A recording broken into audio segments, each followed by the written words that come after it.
We tried premium Hanwoo beef from 3 different butchers at 2 different restaurants at this wholesale market in Seoul, South Korea, including this one which looks like a mad scientist lab experiment. Which one is our favorite?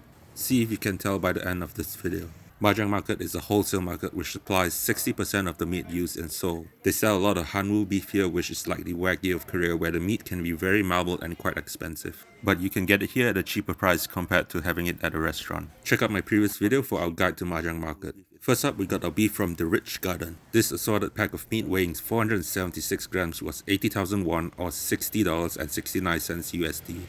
The meat tasted nice. Most of the cuts have a nice balance of fat and meat, while some we felt were too fatty. It wasn't melt in your mouth and I could still feel the texture of the meat, which I liked. We took the meat to a restaurant just opposite the butcher and was recommended by them. For 6,000 won or $4.55 USD per person, we could use their charcoal grill and it came with unlimited banchans or side dishes and some sauces and veggies. Service at the restaurant was unfriendly, but we were still able to get what we wanted and enjoy our meal. We don't recommend this restaurant as service is unfriendly. The second butcher we went to was Hanwoo, where they wet or water aged their beef in the fridge or fish tank-like container for about 30 to 40 days. We got the chuck flap weighing at 376 grams for 94,000 won or $71.55 USD and the tenderloin weighing at 314 grams for 69,080 won or $52.58 USD. The chuck flap was kinda nice but very fatty. It's not something I could eat a lot of. We actually ended up giving half of it to our waitress since we couldn't finish it as we were too full and was too fatty. The tenderloin was leaner but it wasn't beefy enough for me.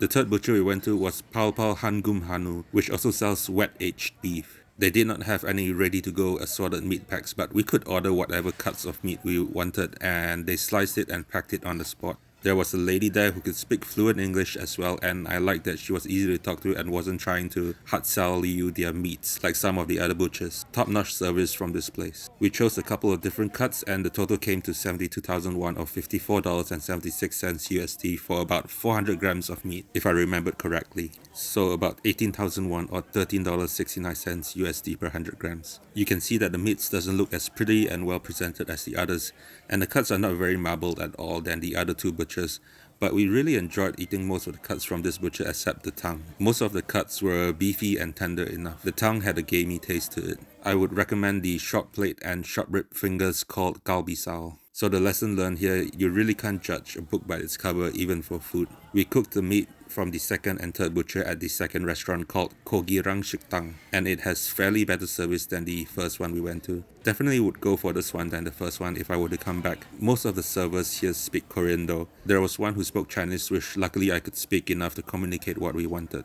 So, which butcher do you think was our favorite? It was the third one. Palpalhanggumhan우. The meat was beefy yet tender without being too fatty while being reasonably priced. Highly recommend you try them when you're here. Right.